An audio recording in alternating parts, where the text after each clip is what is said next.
요한복음은 이 책의 저자가 누구인지 구체적으로 밝히고 있지 않습니다. 이것은 예수의 이야기, 즉 복음서를 기록하는 기록자들의 불문율과 같았습니다. 하지만 많은 내적, 외적 증거들이 야고보의 형제이자 세베대의 아들인 사도 요한이 이 복음서의 기록자라고 뒷받침하고 있습니다. 먼저 책 안에서 이 책은 예수와 가깝게 동행했던 세 명의 제자, 즉 베드로, 야고보, 요한 가운데 특별히 예수께서 사랑하신 그 제자가 이 책을 기록했다고 나오는데 이 세 명 가운데 가능성 있는 사람은 요한 사도밖에 없습니다. 또한 속사도 가운데 한 명인 폴리갑의 제자 이레니우스는 사도 요한이 에베소에서 목회하는 동안 이 책을 기록했다고 증언하고 있기도 합니다. 요한복음은 예수에 대한 역사적 전기문이 아닙니다. 요한이 이 복음서를 기록할 때에는 이미 여러 복음서 두루마리들이 존재했었습니다.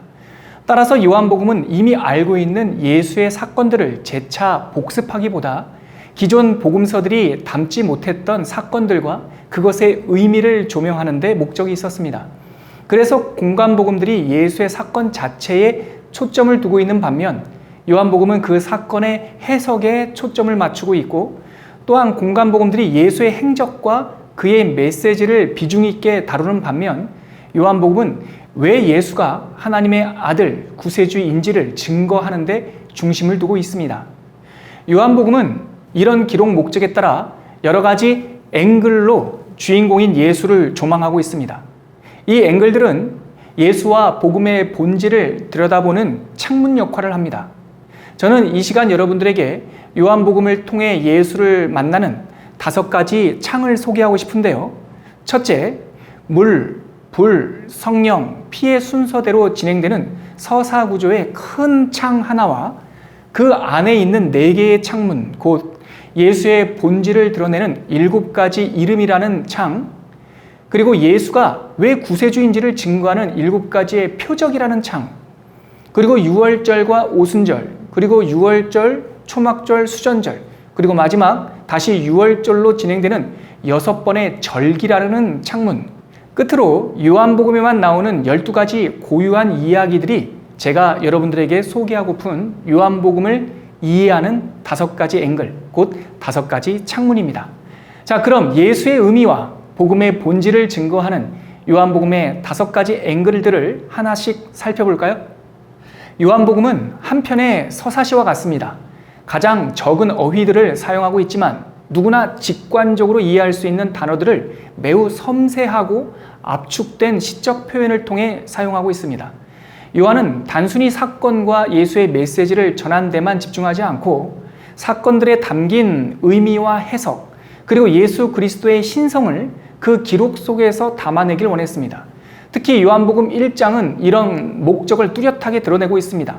소위 우리가 로고스 찬가라고 부르는 이 요한복음 1장 1절부터 18절까지의 신은 예수의 신성, 그리고 그의 성육신, 예수의 공성애, 그리고 이 모든 내용들을 압축적으로 표현하고 있습니다. 말씀이 육신이 되어 우리 가운데 장막을 친 이 성육신 사건은 마치 하늘에서 무엇인가가 쏟아지는 역동성을 가지고 있습니다.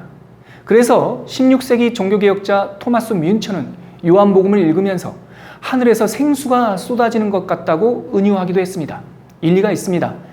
요한복음은 로고스의 강림을 시작으로 가나 혼인잔치의 물, 니고데모와 나눈 거듭남의 물, 수가성 여인을 만났던 그 우물, 베데스다 연못까지 이어지는 급기야 7장에서는 배에서 생수가 쏟아지는 그 생수의 강의 움직임을 예수의 입으로 선포하고 있습니다. 뿐만 아닙니다. 오늘날 여러 학자들의 연구와 성경신학의 발달로 1장부터 7장까지 이어진 물 이야기뿐만 아니라 8장부터 11장까지는 빛의 이야기가 이어지고 있고 12장부터 17장까지는 성령의 이야기, 그리고 18장부터 19장은 보혈의 이야기가 중심축을 이룬다는 사실을 찾아냈습니다. 요한복음의 전체적인 이야기 진행은 하늘에서 쏟아지는 물이 기쁨이 말라진 곳, 무지의 학자, 말라버린 우물과 물의 축제인 초막절을 거치며 굽이쳐서 흐르고 이어 세상을 밝히는 빛으로 어둠에 살던 여인, 빛을 못 보던 소경, 죽음의 동굴에 있던 나사로를 살린 후 이어서 성령과 보혈의 회복으로 이어지는 구조를 가지고 있습니다. 마지막 21장은 마치 부록처럼 예수를 따르는 제자도에 대한 가르침이 추가되어 있습니다. 이런 큰 앵글 안에 예수님을 드러내는 네 가지의 앵글, 또 다른 창이 있습니다. 요한복음에는 예수께서 자신을 드러내는 독특한 표현 방식이 나오는데 나는 무엇이다. 원문에서는 에고 에이미라는 구문으로 요한복음 전체에 23번 정도 사용됩니다. 모두 예수의 본성과 그의 속성을 드러내는 설교나 비유에서 이 표현이 사용됩니다. 이 구문에서 사용되는 비유들은 예수의 신성 그리고 속성을 드러내는 것들이었습니다. 이 표현 방식은 초대교회 때부터 남다르게 여겨졌는데 성도들로부터 사랑받은 까닭은 이 나는 무엇이다 라는 문장 속에 하나님이 모세에게 자신의 이름을 계시할 때 사용된 방식, 곧 하나님의 이름, 곧 나는 스스로 있는 자 I am that I am 이라는 의미가 이 에고 에이미에 암시되어 있기 때문입니다. 요한복음 전체에는 이렇게 표현된 7가지 이름이 나오는데요. 예를 들어 나는 생명의 떡이다. 나는 세상의 빛이다. 나는 양의 문이다. 나는 선한 목자다. 나는 부활이요 생명이다. 나는 길이요 진리요 생명이다. 끝으로 나는 포도나무다.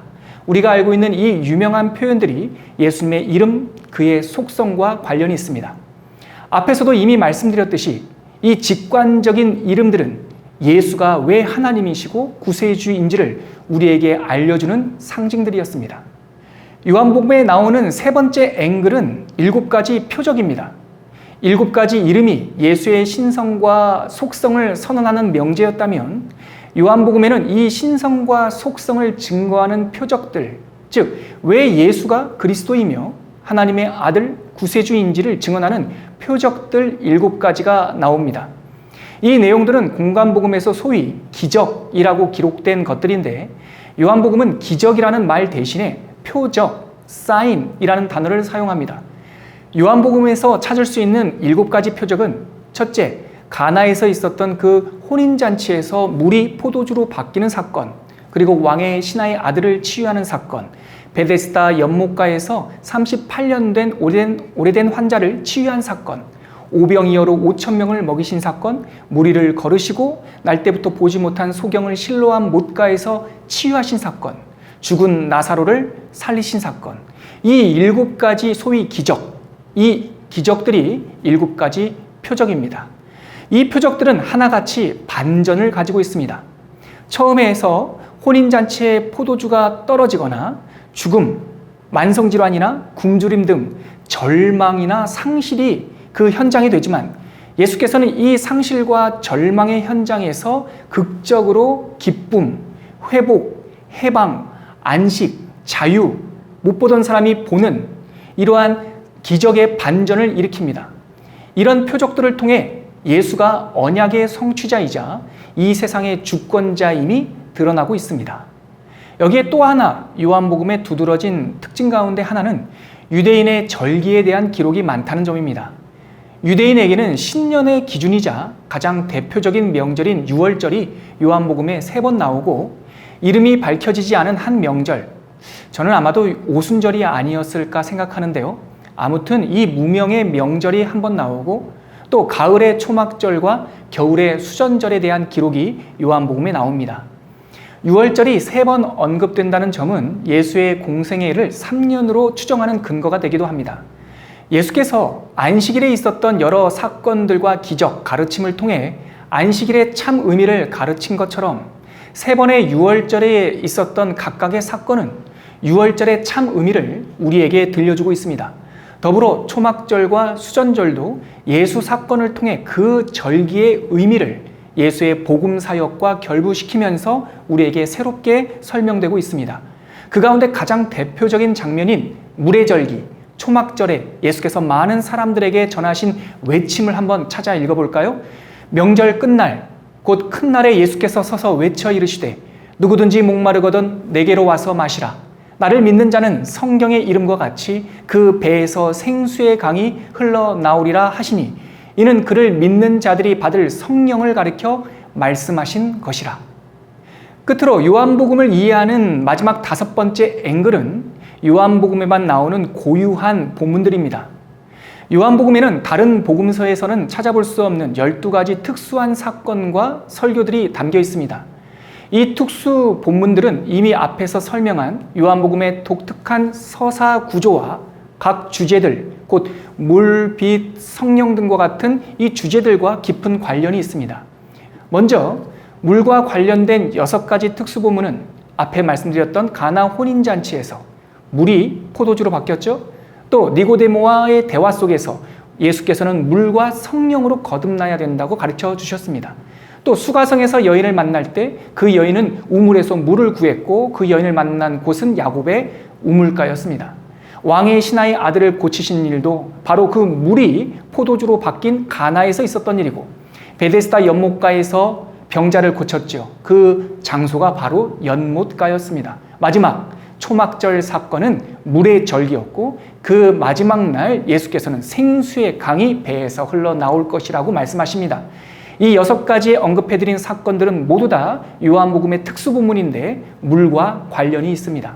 이어서 빛과 관련된 그 본문들이 3가지가 나옵니다.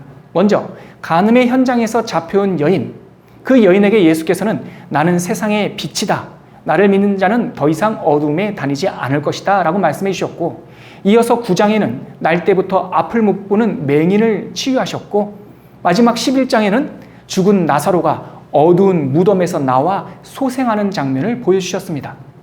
이 사건들은 모두 참빛과 관련이 있습니다.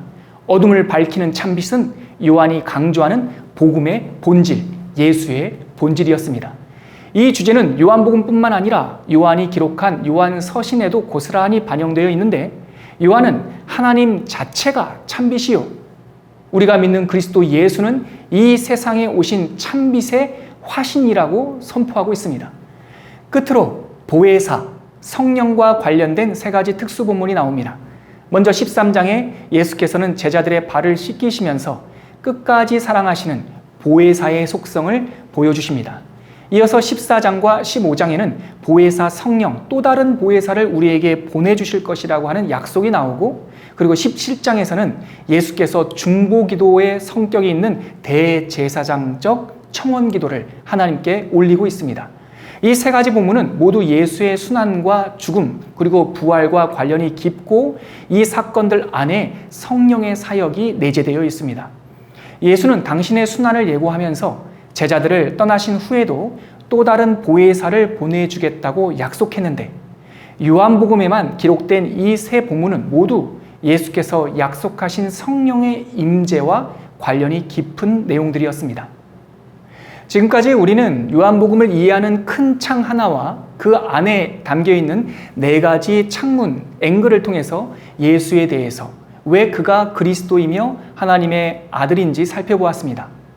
다른 복음서와 비교해서 독특한 구조와 내용을 가지고 있는 요한복음은 그 심도가 매우 깊은 복음서입니다.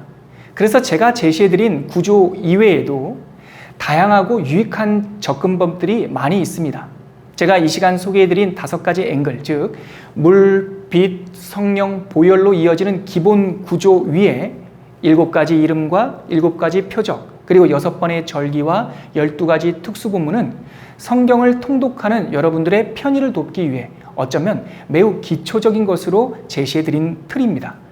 요한복음 20장 31절에서 일단 한 번의 결론과 같은 기록 목적을 요한복음은 언급하고 있습니다. 한번 찾아 읽어볼까요? 오직 이것을 기록함은 너희로 예수께서 하나님의 아들 그리스도이심을 믿게 하려 함이요, 또 너희로 믿고 그 이름을 힘입어 생명을 얻게 하려 함이니라. 여러분, 그런데 이것이 끝이 아니었습니다. 이어지는 21장이 있는데요, 이 내용은 마치 부록과 같습니다. 이 단락에서 고향으로 낙향한 제자들을 예수께서 찾아가시고 그들을 만나신 후에 회복시키시는 그의 사역이 등장하고, 또한 요한복음 저자에 대한 힌트, 곧 예수께서 사랑하신 제자라는 표현이 바로 21장에 기록되어 있습니다. 더불어 이 복음서가 그 제자의 증언을 바탕으로 하고 있다는 사실을 명확하게 21장에서 밝히고 있습니다. 요한복음 마지막 9절을 함께 읽으면서 모든 예수의 이야기를 마무리하도록 하겠습니다. 예수께서 행하신 일이 이 외에도 많으니 만일 낱낱이 기록된다면 이 세상이라도 이 기록된 책을 두기에 부족할 줄 아노라.